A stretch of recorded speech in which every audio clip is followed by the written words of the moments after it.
guys all hear me? Hello. I'd like to thank the TEDxUIllinois folks for inviting me here to speak today. I'm actually filling in for a colleague of mine from Wolfram Research who had a personal matter to attend to. And I found that preparing a talk like this is, in less than a week is quite a challenge. But given that Ted's got all these interesting talks and interesting presenters, I'm quite happy to partake. So while I was, looking quickly to find a subject to talk about over the last week, I reflected back on some conversations I'd had recently, and one of the conversations I had was at the Wolfram Data Summit last week, and a colleague and I were, we're kind of discussing, how our engineering efforts today reflect against the engineering efforts of years past. So I like to read a lot of books. I like to read about the, the building of skyscrapers and about how the Brooklyn Bridge was built and how it affected New York socially.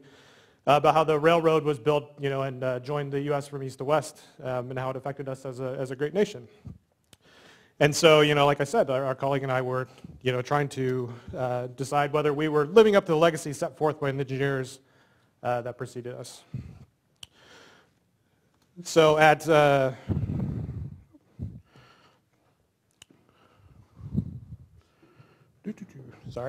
So at Wolfram Research, innovation is a passion. We aspire to do great things. It starts at the top with our founder, Stephen Wolfram. As demonstrated in his TED Talk last year, Stephen has unique passion and vision for computation. I found that out shortly after I started in 2001 when Stephen launched a new book, New Kind of Science. I was personally impacted in 2001 the most, though, by our original product, Mathematica. When I started using it when I first came into the company, I fell quickly in love with it. And it's been my favorite language ever since. So my presentation is going to do a little bit of showing you some stuff. So I'm doing the things at a little bit of danger and showing you live things. So Wolfram Alpha is an interactive, functional, higher-level programming language. It's interactive in that you can program and you can get instant feedback. It's very useful for programming. You don't need to compile and build these giant systems in order to see what's going on in your program. It's a functional language, meaning that it's got. Oh, I think my remote is not cooperating. Take that out there. So it's a functional language in that it uses functional programming language. So a functional programming language has got nice, concise language that you can build things in nice, compact, beautiful ways. You can iterate over a list of numbers really quickly using maps and stuff like that. And it's a higher level language in that it's got a bunch of great functionality built into small functions. So we build a bunch of stuff and we put it in these easy to use functionalities. It's got a lot of math and sciences built into it. So you can do algebra, you can do calculus, and it's got beautiful typesetting. You can solve equations in it.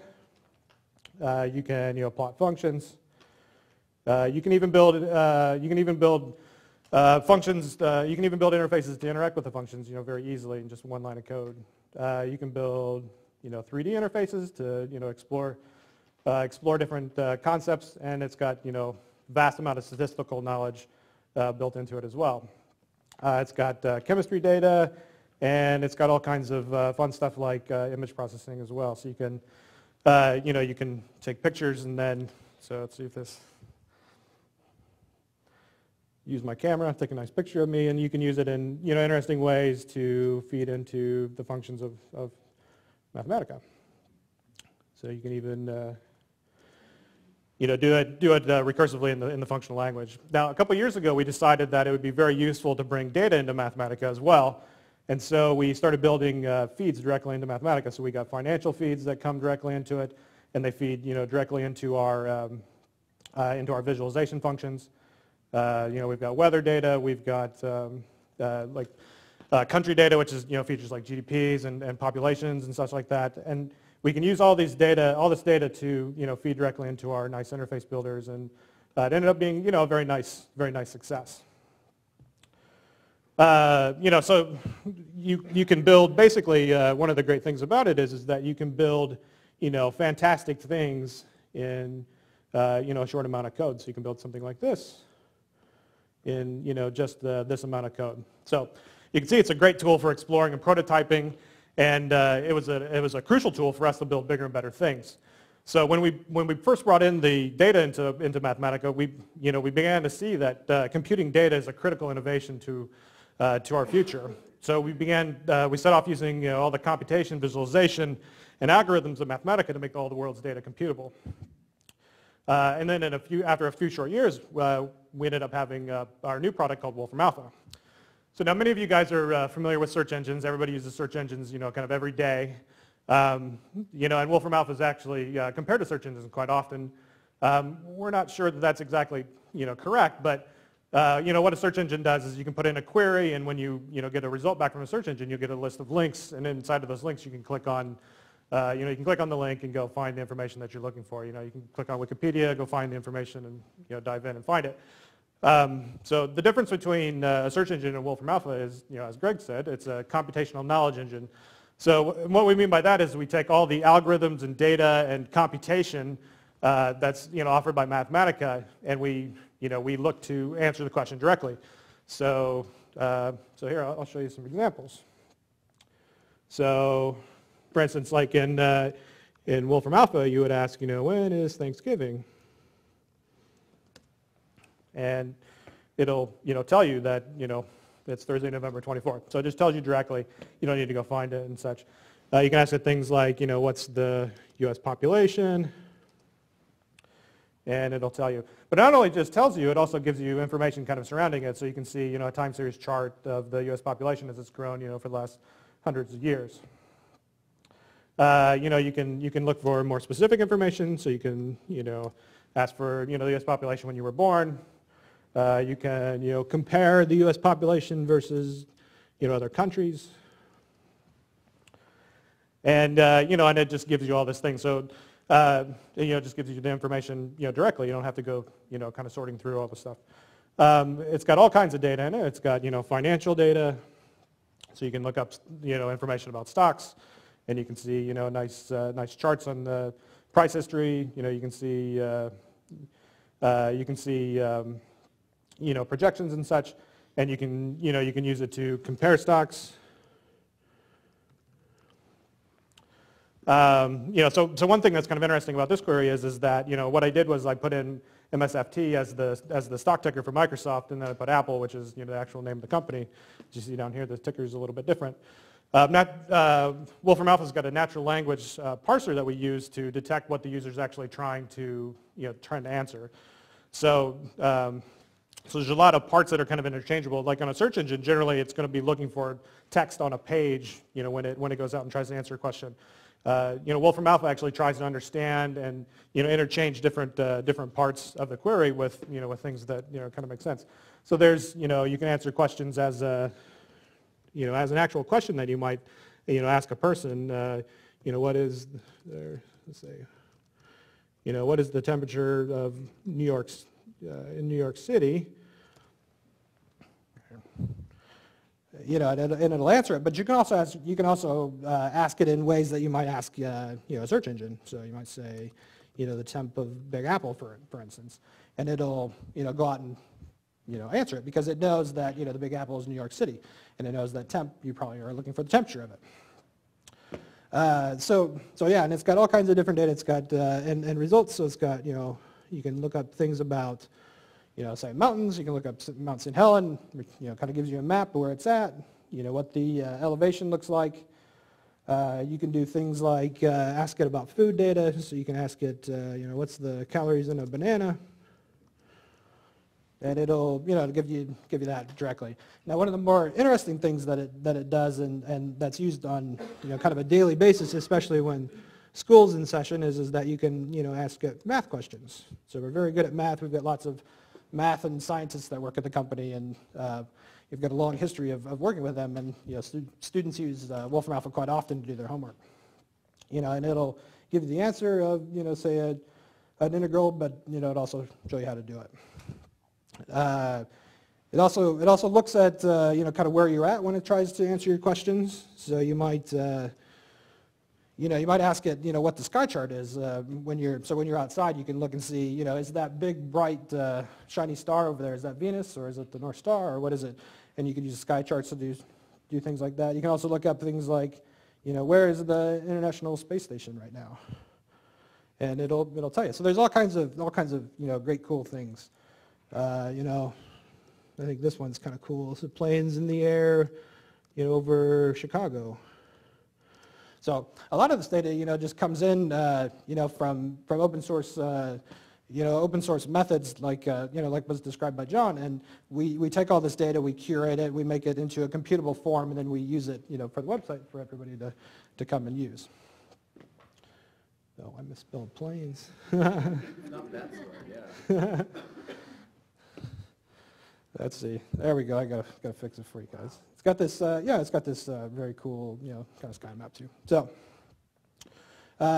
you can do cool things like, So I have a daughter, Frances, who was born in 2007. You can see, how popular Frances was. Now this says France up here if you look, but what I want to do is I want it to assume that I'm really meaning a given name here. So I can click an assumption there, and it'll go to the Frances, and I can see that well, nobody since about 1960 or 1970 has used Frances as a name for their daughter, although I quite love it. So these are what we call assumptions. So there's all kinds of assumptions, because there's all kinds of clashes in our wording. So you can do things like say Mercury, and Mercury is all kinds of things. It might be a planet, it might be an element, it might be a newspaper, it might be it might be a car. So these assumptions are very important in helping to specifically figure out what you're actually trying to ask. So other things that it can do is it can, some of the more powerful things is that it can actually compute data. So you can say something like, Apple revenue versus Apple employees, and it'll actually, compute the, revenue per employee. There it goes. And, you can see it, kind of charted over time. So there's all kinds of, opportunity for us to take data that comes in and then put it together and compute it. And one of my favorite things is I'll spare you guys the typing, is this, what was the temperature in New York City the day John Lennon died? So you can take, we have weather data that goes back, many years. We obviously have data on John Lennon. We can connect that John Lennon died on this day, and connect that up with the weather for that day, merge them together, and show you information on, what it was like. So there's all kinds of great, great synergy that, that we can do by making data computable, with Wolfram Alpha and answer, fantastic questions by people. So now that you guys can see the vision of Wolfram Alpha, you can understand why we knew it'd be a fantastic tool for many people. When we discovered this, we began building the infrastructure to support a large user base. So, get back to this. So, right, and so so you can see that building something like this, it ends up being pretty complicated. We have to make sure that it's redundant and fail-safe and in all the kind of modern ways. And all these little dots up there are Mathematica kernels, and we ended up having thousands of Mathematica kernels that are required to make sure that all of our user bases can answer the questions that they want to do. So when we figured out though that we knew it would be such a grand grand project, we ended up we bought several racks of servers and we began assembling them just weeks before our launch, and a launch which by the way was live on the internet. So on launch night, I had spent I think up to like 30 straight hours working to try to fix bugs and preparing for launch. And I remember that night we were working over in the research park, and that night we had this enormous thunderstorm which was just pouring down on us. And I remember thinking, oh, it just reminded me of that scene in Caddyshack. Not sure if you guys remember that one, where the Reverend is, that was our launch. So you can see right up there that the top, it's a nice little precipitation rate, where you can see it started just pounding us. But the rain wasn't the only thing that came that night. We also had lots of people from all over the world. This is our nice little chart of all the people from all over the world that came the night of launch. And we'd proved that we'd built the infrastructure that would support millions of people over the next couple of years. But after launch, of course, we didn't stop innovating. We have lots of new features that are currently under development. And I thought I'd show you a couple of those. So we're working on a lot more consumer-oriented things. We've got we've got a lot of data that is very academic. So people use us for a lot of math and science and such. So we want to do more consumer-oriented things, so things like sports, things like products and such. So we're starting to build interfaces that you can use to compare, say, tablet PCs or compare digital cameras, or lots of interesting things like that. We're also of course connecting up with Facebook.